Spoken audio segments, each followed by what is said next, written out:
नमस्कार। आप सभी दर्शकों और श्रोताओं का एक बार फिर से स्वागत है आपके अपने चैनल धर्म अर्थ काम मोक्ष पे। चूँकि अब मैंने वापस से ये शुरू किया है, तो जो लोग इस एपिसोड से जुड़े हैं उनसे भी एक बार क्षमा प्रार्थी हूँ बीच में कुछ समय एपिसोड्स ना कर पाने की वजह से। तो हम बात कर रहे हैं यहाँ पे सुंदरकांड की, और मेरी कोशिश है कि मैं ये एपिसोड और मैक्सिमम नेक्स्ट एपिसोड में सुंदरकांड समाप्त कर सकूं, क्योंकि छूटा हुआ कार्य ज़्यादा लंबा नहीं छोड़ना चाहिए। तो एक बार फिर से भगवान श्री राम के चरणों में प्रणाम करते हुए, बाबा बजरंगबली के चरणों में प्रणाम करते हुए, और इस कथा को हम तक पहुंचाने वाले महाकवि और ईश्वर समान श्री गोस्वामी दास तुलसी जी का प्रणाम करते हुए अपने आगे बढ़ते हैं। तो आगे आ जाते हैं, और मैंने बताया पिछले एपिसोड में हमने बताया था कि निज पद नयन दिए मन राम कमल पद लीन, परम दुखी भा पवन सुत देख जानकी दीन। माता सीता की ऐसी दशा को देख के उनकी उत्कृष्ट काया और वो बहुत दुर्बल हो गई हैं, ऐसी उनकी अवस्था को देखकर भगवान हनुमान बहुत ज़्यादा आहत होते हैं अपने मन में, उनको बहुत कष्ट होता है। तर पल्लव महा रहा लुकाई, करई विचार करऊँ का भाई, तही अवसर रावण तही आवा, संग नार बहु किए बनावा। तो ये अपने मन में सोच रहे हैं क्या किया जाए, उसमें विचार कर रहे हैं, और उसी समय रावण वहाँ जाता है, अपने साथ बहुत सारा अपना रूप बना के आता है। और वो क्या करता है आते शादी की, बहुविध खल सीता ही समझावा, कि खल का मतलब दुष्ट होता है, साम दान भय भेद दिखावा, कह रावण सुन सुमुख सयानी, मंदोदरी आदि सब रानी, तब अनचरी करऊँ पन मोरा, एक बार विलोक मोरा। अब देखिए, तो रावण क्या कह रहा है कि रावण हमेशा से प्रयास कर रहा था कि किस तरह से माता सीता को जीतना चाहता, उनकी प्रीत जीतना चाहता, उनका प्रेम, उनका प्यार जीतना चाहता है। तो वो बोलता है कि अगर तुम एक बार भी मेरी तरफ देख लो प्रीत से, अपने प्रेम पूर्वक, तो मैं ये मंदोदरी सहित सबको तुम्हारी दासियाँ बना दूँ, अनुचरी बना दूँ, और ये मेरा प्रण है तुमसे सीता। तो सीता जी क्या कहती हैं, और आप सभी को पता होगा सीता भूमिजा है, भूमि से उत्पन्न है, क्योंकि बोलते हैं, कहानी है कि जनक जी ज़मीन जोत रहे, खेत जोत रहे थे, और उसमें से उनको एक घड़े की प्राप्त हुई। उस घड़े के मतलब उनका जब हल लगता है ज़मीन में, तो देखते हैं घड़े में, और उसमें से सीता जी प्रकट होती हैं। तो भूमिपुत्री हैं, भूमिजा हैं। उस रिश्ते से जो तृण है, जो घास का तृण है, वो उनका भाई होता है। और चूँकि भी रक्षाबंधन है अगले हफ्ते, तो मैं सबको याद दिलाना चाहता हूँ कि हर भाई, वो कैसा भी हो, एक नेचुरल जो थॉट प्रोसेस है, उसमें प्राकृतिक रूप से अपनी बहन को लेके बहुत प्रोटेक्टिव होता है, और हर भाई अपनी बहन की रक्षा करने की कोशिश करता है। तो तृण रूपी ये भाई को ओट करके माता सीता कह रही हैं, वो हिम्मत उनको आती है कि सुन दशमुख खग्योत प्रकाशा, कबहुक नलिनी करें विकाशा, कि हे दशमुख, हे रावण, कभी जुगनुओं के प्रकाश से भी कमल खिलते हैं। अस मन समुझ कहत जानकी, खल सुध नहीं रघुवीर बान की। और ऐसा मन में ही समझ ले दुष्ट कि तुझे रघुवीर जी के बाणों की खबर नहीं है, और तूने किया क्या है कि सठ सुने हर आने ही मोही, कि मुझे अकेला जान के, अकेली तुझे धोखे से मुझे छल करके अधम निर्लज्ज लाज नहीं धोई। और आप ही सुन खग्योत्सम राम ही भानु समान, परश बचन सुन काढ़े अस बोला अति खिसियान। तो अपने आप को जुगनू और भगवान राम को भानु समझ के, सूर्य समझ के, वो तुलना जान के वो बहुत खिसिया जाता है, और अपने हाथ में तलवार निकाल के आगे बढ़ता है, और क्या बोलता है कि सीता तय मम कृत अपमाना, कटी हूँ तब सिर कठिन कृपाना, नहीं त सपद मानु मम बानी, सुमुख होत न त जीवन हानि। कि सीता तुमने मेरा बहुत अपमान किया है, और अब मैं तेरा सर इस कठोर कृपाण से काट डालूँगा, नहीं अभी भी समय है तेरे पास, तू जल्दी मेरी बात मान ले। श्याम सरोज दाम सम सुंदर, प्रभु भुज कर समदस कंधर, सो भुज कंठ की तव असी घोरा, सुन सट अस प्रवान पन मोरा। जब वो इस बात की एक ऐसा ऐसी बात कह के सीता जी को डराने की कोशिश करता है, माँ सीता जगत जननी वो क्या कहती हैं कि हे दुष्ट रावण, अब ये तू जान ले कि या तो वो श्याम सरोज कमल के समान भुजाएं श्याम कमल की माला के समान भगवान राम की भुजाएं मेरे गले में पड़ेंगी, या तेरी कटार, तेरा हाथ मुझे नहीं लगेगा। ये सुन ले हे शठ, यही मेरा सच्चा हार है। और क्या कहती, इतना सुंदर दोहा, इतनी सुंदर चौपाई लिखी है तुलसीदास जी ने। चंद्रहास हर मुम परितापम, रघुपति विरह अनल संजातम। कि हे चंद्रहास, हे खड्ग, हे तलवार, वो चंद्रमा के समान है, आधी कटी तलवार है वो चंद्रहास के शेप में।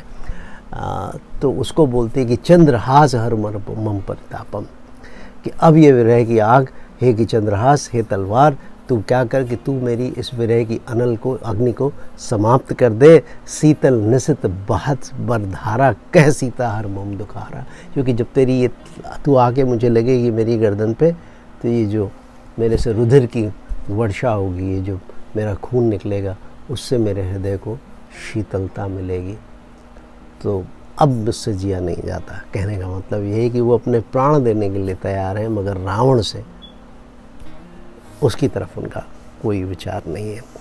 और सुनत बचन पुनि मारन धावा, मैं तनिया कहीं नीत बुझावा। मैं तनिया हमारे मेरठ की हैं, मंदोदरी, मैं की पुत्री, वो आगे भागती हैं, उसको समझाती हैं, उसको नीति कहती हैं कि कह सकल निश्चरण बुलाई, सीता ही मोहबित त्रास हो जाए।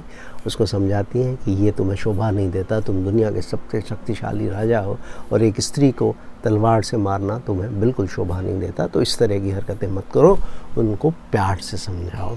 और ऐसा सुन के वो क्या कहता, मंदोदरी जब समझाती तो रावण जाके सारी अपनी वो जो निश्चरियाँ होती हैं उनको बोलता है कि इसको समझाओ, सीता को चाहे तुम साम दाम दंड भेद किसी नीति से समझाओ, उसको समझाकर मेरी तरफ लाने की कोशिश करो। कि भवन गए हूँ 10 कंदर, और मास दिवस में हूँ कहा न माना, तो मैं मारब काढ़ी कृपाणा। कि अगर 1 माह में तूने मेरा कहना नहीं माना तो मैं इसको मार दूंगा। भवन गए हूँ 10 कंदर, यहाँ पिशाचनी वृंद, सीते त्रास दिखाओ धर्म रूप बहुमंद। और अलग अलग से उसको सीता ये सारी की सारी ये ऐसा कह के रावण चला जाता अपने महल को। और ये सारी पिशाचनियाँ चूँकि उसका आदेश होता है, तो माता सीता को त्रास दे रही हैं, डरा रही हैं, धमका रही हैं। अब यहाँ पे एंट्री होती है त्रिजटा। बहुत कम लोग जानते, सबने नाम सुना है, मैंने शायद पहले किसी एपिसोड में बताया होगा, बट लंबा अंतराल है तो फिर से याद दिला दूँ आप सभी को कि त्रिजटा किसकी पुत्री हैं? विभीषण की पुत्री हैं। क्योंकि विभीषण राम भक्त हैं। विभीषण जो रावण के माता पिता हैं, उनकी एक संतान है जो संत रूपी प्रवृत्ति हैं। आप लोगों को जिनको नहीं पता उनको फिर से याद दिला दूं कि रावण के पिता एक ऋषि थे और उनकी माँ एक पिशाचिनी थी। तो जब उनके सारे पुत्र निशाचर प्रवृत्ति के होते हैं तो आखिरी पुत्र के रूप में वो भगवान से प्रार्थना करते हैं, बोलते हैं एक तो कोई पुत्र या पुत्री मुझे प्रदान कर है ईश्वर जो संत प्रकृति का हो, सबके सब तो राक्षसी प्रवृत्ति के हैं। उस तरह से विभीषण का जन्म होता। चूँकि विभीषण संत प्रवृत्ति के हैं तो उनकी पुत्री त्रिजटा भी संत प्रकृति की है। तो त्रिजटा नाम राक्षसी एका, राम चरण नरति निपुण विशेखा।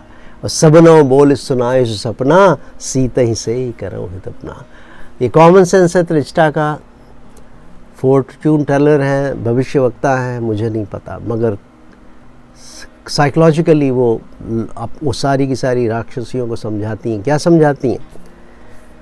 कि एक सपना मैंने देखा है। क्या सपना देखा? कि सपने बानर लंका जारी, जात उधान सेना सब मारी। और क्या स्थिति है कि खर आरूढ़ नगन दस्तीसा, सर मुंडित खंडित भुजवीशा। कि मैंने सपने में देखा एक बानर आया, उसने लंका जला दी है और रावण तो गधे पे सवार है, उसका सर मुंडा हुआ है और उसके 20 के 20 हाथ जो है वो कटे हुए हैं। और अहिविदसो दक्षिण दिश जाई, लंका मनहु विभीषण पाई। देखिए यहाँ संकेत किया है कि ऐसा लगता है, क्योंकि वैसे भी टेक्निकली भी रावण के बाद नेक्स्ट इन लाइन विभीषण है उनके सिंहासन पर आरूढ़ होने के लिए। तो कुछ नई बात भी नहीं कह रही त्रिजटा तो वो, मगर वो लोगों को बता रही कि वो दक्षिण दिशा में जा रहा। दक्षिण दिशा माने यमपुरी सांकेतिक भाषा में, कि वो यमपुरी को जा रहा है। और नगर फिरी रघुवीर दुहाई, तब प्रभु सीता बोल पठाई, ये सपना मोह कहूँ पुकारी, हुई सत्य गए दिनचारी। और वो बोलती कि मैं आपको ये बोलती हूँ, ये सपना मैं आपको शपथ लेके बोलती हूँ कि 4 दिन में ये सपना सच होने वाला है। देखिए एंट्री, एक ट्रेलर उन्होंने दे दिया है। भगवान हनुमान क्या करने वाले हैं, इस बात का एक संकेत यहाँ बाबा तुलसीदास जी दे रहे हैं कि जहाँ तहाँ गई सकल तब अब क्या बोलती कि ये सपना मैं कहूँ पुकारी हुई सत्य गए दिनचारी, तास बचन सुनते सब डरी, जनक सुता के चरणन परी। और इस तरह से सीता की माता त्रिजटा रक्षा करती हैं। जहाँ तहाँ गई सकल तब सीता कर मन सोच, मास दिवस बीते मोहि मारी निश्चर पोच। और इसके बाद माता सीता के चरणों की वंदना करके वो सब चली जाती हैं। और इधर माता सीता सोच रही हैं कि अब 1 माह की धमकी देकर मुझे गया है, अब मैं क्या करूं, क्योंकि काफ़ी माह बीत गए माता सीता को और माता सीता अभी तक उसमें है और आज तक उसने शायद उनको जान से मारने की धमकी नहीं दी, आज उसने वो भी किया है। तो माता सीता अंदर से बहुत शेकन है, बहुत हिली हुई हैं। और क्या उनके पास है, तो त्रिजटा सन बोली कर जोरी, मात विपत्ति संगनी तय मोरी, आन काट तजो देह कर बेग उपाई, और दूसरा वो बिरह अब नहीं सही जाए। कि हे माता, हे त्रिजटा, हाथ जोड़ के कि तू ही एक मेरी विपत्ति में संगनी है, तो ऐसा कर कि कोई ऐसा उपाय कर जिससे मैं अपना शरीर छोड़ दूं। और क्या कर, ऐसा कर लो कि आन काठ रचिता बनाई, माँ तू अनल पुनि देहु लगाई। कि आप कहीं से भी लकड़ी लाइए और माता उसमें आग लगा दीजिए। वो सत्य करई मम प्रीत सयानी, सुनय को श्रवण सूल संबानी। कि माता, मैं अपनी इस प्रीत को भगवान राम के प्रति वो सत्य करूं, अब इसकी मुझसे बातें शूल के समान चुभती हैं, सुनी नहीं जाती हैं।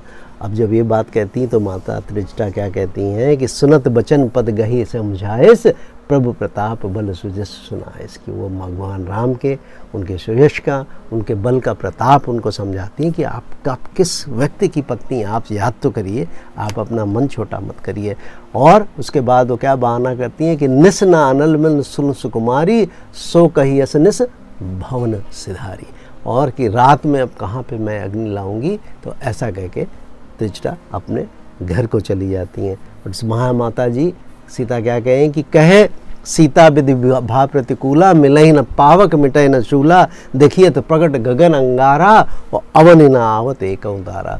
कि देखने को तो आकाश में इतने तारे हैं मगर धरती पे कोई नहीं आ रही। अब ये विधि भी जो है, विधाता भी मेरे प्रतिकूल हो गया है, मेरे अगेंस्ट हो गया है। पावक मैं शशि श्रवत न आगी, मानहु मोहि जान हत भागी, सुनहि विनय मम बिटप अशोका, सत्य नाम करु हर मम शोका। और देखिए वो क्या कहती हैं कि ये जो चंद्रमा है ये अग्निमय है। देखिए भाई, मन की जो आपकी दशा होती है, वो आप अगर मन में उल्लास में खुशी है तो आपको सब तरफ, बोलते हैं ना, सावन के अंधे को हरा ही हरा सूझता है, हमारे यहाँ उत्तर प्रदेश में कहावत है। तो वैसे ही माता अभी विरह की अग्नि में जल रही हैं, तो उनको जो चंद्रमा है जो शीतलता देता है, वो भी आग उगलता हुआ नजर आता है। मगर वो भी मुझे हतभागिनी जान के, दुर्भाग्यशाली जान के आग नहीं डराता है। तो हे अशोक, अशोक वृक्ष, अशोक वाटिका, तो वो क्या कहती हैं कि हे अशोक वृक्ष, तू अपना नाम को सार्थक कर और मेरे शोक का हरण कर। तू कहीं से जो है मेरे लिए मेरी मृत्यु का साधन इकट्ठा कर। नूतन किसले अनल समाना, देहि अगन जन करहि निदाना, देख परम बिरहा कुल सीता, तो सोचन कपि कलप संबीता। और उससे बोलती हैं कि ये जो तेरे कोमल कोमल पत्ते अग्नि के समान हैं, उनको ही मुझे दे दे, ठीक है, और मुझे जो है तू और सता मत, मुझे और तू इस अग्नि में जलने मत दे, विरह की अग्नि में। और सीता जी को ये देख के वो क्षण भगवान बजरंगबली बैठे हुए हैं पेड़ों में, लुकाए हुए, छुपे हुए, और वो देव जब माता की दशा देखते हैं तो अब वो अपना कॉमन सेंस यूज़ करते हैं। देखिए, वो कभी मिले नहीं, कोई ऐसी पिक्चर नहीं है, कुछ उनकी ऐसी जानकारी नहीं है, फर्स्ट टाइम, फर्स्ट मीटिंग, और वो मशक समान रूप में, छोटे से रूप में। तो कपि करी हृदय विचार, दीन मुद्रिका डार तब, और जनो शोक अंगार दीन हर्ष उठ कर गए हो। तो माता सीता को लगता है, वो अपना कॉमन सेंस यूज़ करते हैं, बस अब यही एक मौका है, अब माता को मैं ये मुद्रिका, वो तो वो मुद्रिका डाल देते हैं। और माता चूँकि अशोक वृक्ष से ये कह रही हैं कि मुझे अग्नि दे, उनके यहाँ में अंग है, तो वो चमकती हुई अंग की मुद्रिका भगवान राम की, उनको अग्नि, पहले ऐसा लगता है कि वो जैसे अंगार डाल दिया है अशोक ने, मेरी विरह को जान के मेरी बात सुन ली।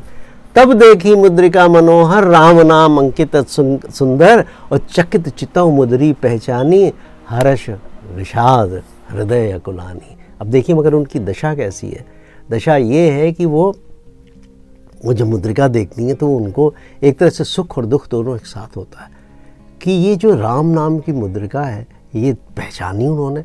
और फिर वो मन में सोचती हैं कि जीत को सकया जय रघुराई, माया से असी रच नहीं जाई, सीता मन विचार कर नाना, और मधुर वचन बोले हनुमाना। और जब वो सोचती हैं कि उनको कोई जीत तो सकता नहीं, माया से बनाई नहीं जा सकती, तो ये मुद्रिका आई कैसे।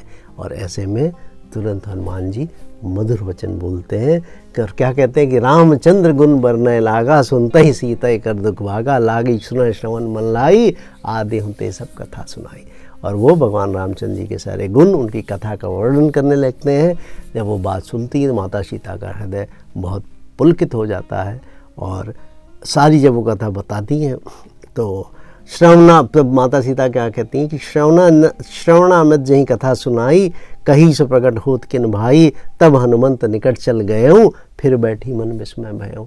जब वो बोलती कि भाई जिस भाई, भगवान वो हनुमान जी को संबोधित करें कि हे भाई, जिसने ये कथा सुनाई वो सामने क्यों नहीं आता, वो सामने आए प्रकट होए तो मैं जानूँ वो कौन है। और जब वो चले जाते हैं हनुमान जी उनके निकट तो फिर उनको विस्मय हो जाता है, क्योंकि बहुत छोटे से रूप में है वो।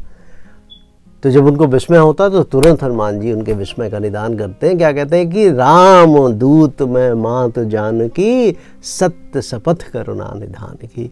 तो ये दूसरी बार शपथ खा रहे हैं, पहले उन्होंने सुरसा के आगे खाई थी, अब वो यहाँ पे सत्य, तो सत्य शपथ करुणा निधान की, ये मुद्रिका मातु मैं आनी, रीनी दीनी राम तुम कहाँ सहदानी की। ये आपको एक निशानी के रूप में भगवान राम ने मुझे ये मुद्रिका दी है।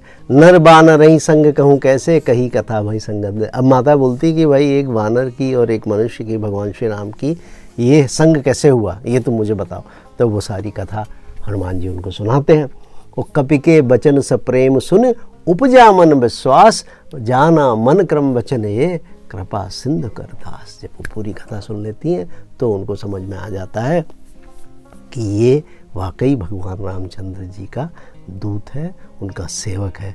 हरिजन जान प्रीति अति गाढ़ी, सजल नयन पुलकावल बाढ़ी, बूढ़त बिरह जलधि हनुमाना, भयं तात मोह कहूँ झले आना। देखिए मैं चौंक हो जाता हूँ जब ये इतना सुंदर दृश्य है। अगर आपके मन में भाव है, वो खाली कल्पना करिए कि माता सीता को ये पहला संदेशा मिल रहा है, पहली निशानी मिल रही है, पहला व्यक्ति आके उनको भगवान राम के बारे में बता रहा है। और जब उनको ये विश्वास हो जाता, पहले तो विश्वास ही नहीं होता, मगर जब उनको विश्वास हो जाता है तो उनकी आंखों से आंसू बह पड़ते हैं। और वो क्या कहती हैं कि इस विरह के उसमें, इस विरह के भवसागर में तुम मेरे लिए एक जलयान बनकर आए हो हनुमान। अब कहूँ कुशल जाऊँ बलिहारी, अनुज सहित सुख भवन सुख। कि अब मैं बलिहारी जाती हूँ, अब छोटे भाई सहित भगवान रामचंद्र जी का हाल बताओ। कोमल चित कृपाल रघुराई, कपि कहीं हेत धरी निठुराई। माता सीता हनुमान जी से कहती हैं कि वो तो बड़े कोमल स्वभाव के हैं, उन्होंने क्यों ये निठुराई रखी है, क्यों अपना दिल पत्थर का कर लिया है। कि सहज बान सेवक सुखदायक, कबहुक सुरति करत रघुनायक। कि उनका तो जो उनका सहज स्वभाव है वही जो है अपने सेवक को सुख देने का, तो मैं तो उनकी सेविका हूँ, क्या मुझे कभी याद भी करते हैं। बाबा बजरंगबली बोलते हैं कि कबहु नयन मम शीतल ताता, हुई है निरख श्याम मृदु गाता। तो सीता जी भी कह रहे हैं कि हे क्या तात, क्या कभी मैं उनके सांवले अंगों को निरख कर देख कर मेरे नेत्र शीतल होंगे। बचन न आव नयन भरे भारी, आहू नाथ हो निपट बिसारी, देख परम में रहा कुल सीता, बोला कपि मृदु वचन पुनीता। जब माता की ये दशा देखते हैं तो हनुमान जी क्या बोलते हैं कि मात कुशल प्रभु अनुज समेता, तब दुख दुखी सुकृपा निकेता, और जन जननी मानव जिये ऊना, तुमते प्रेम राम कर दूना। देखिए अगर सेवक हो, दास हो, तो हनुमान जी हो। हनुमान जी अपना रोल इतने अच्छे ढंग से निभाते हैं। उनको माता से ज़रूर एक तरह की सहानुभूति है, मगर वो भक्त किसके हैं, सेवक किसके हैं, भगवान श्री राम के। तो क्या बोलते हैं कि जन जननी मानव जिये ऊना, तुमते प्रेम राम कर दूना। कि हे माता, आप अपने मन में ग्लानि मत करिए, भगवान राम आप जितना उनको प्यार करती हो उससे 2 गुना प्यार आपको करते हैं। रघुपति कर संदेश अब सुन जननी दल धरधीर, अस कहीं कप गद भयो भय बिलोचन नीर। तो और वो बोलते हैं कि हे माता, अब मैं आपको भगवान श्री राम का संदेशा सुनाता हूँ और आप ध्यानपूर्वक सुनिए। सुंदरकांड का ये मैं यहीं समाप्त करता हूँ। अगले एपिसोड में मैं आपसे पुनः मिलता हूँ। तब तक के लिए शुभ रात्रि, स्वस्थ रहिए, मस्त रहिए।